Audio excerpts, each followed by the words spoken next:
Mga lods, magandang araw sa inyo. So, meron tayong magandang balita. Di ba, naalala nyo, meron tayong mga mind games dati. Nagtuturo tayo ng mga fundamentals of basketball. Yung mga totoong basics talaga na kailangan matutunan ng mga players kung gusto nila magkaroon ng organized basketball game. So, mga lods, dahil doon sa may magandang advocacy natin na yun na mind games, nagkaroon tayo ng basketball camp, and then nagkaroon tayo ng every Sunday, until such time, nagkaroon tayo ng basketball team sa NBL.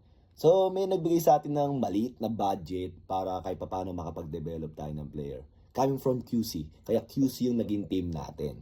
Pero mga los, may another blessing, di ba? Naalala nyo si Burlington.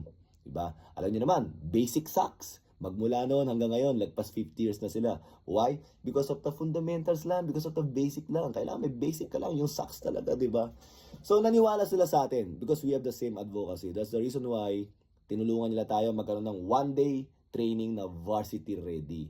So nakaraan, inano ko na yan, kumbaga pinost ko na yan. So meron sila mga mechanics kung paano sumali sa kanila. Libre kasi yan. So pwede kayong pumunta sa social medias nila. So pakikita ko sa inyo mga lods, ito yata yung parang t-shirt na susuotin ng mga pupunta ron eh.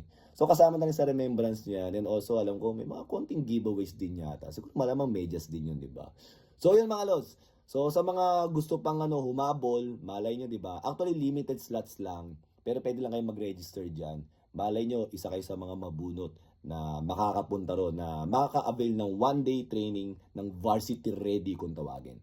So, ang i-expect nyo matututunan nyo dyan, yung mga hindi puro jelly ang mga fundamentals talaga, basics talaga na dapat alam mo kung gusto mo talaga makapaglaro ng organized basketball game. So, feeling ko napakagandang opportunity na ito para matutunan nyo. Okay?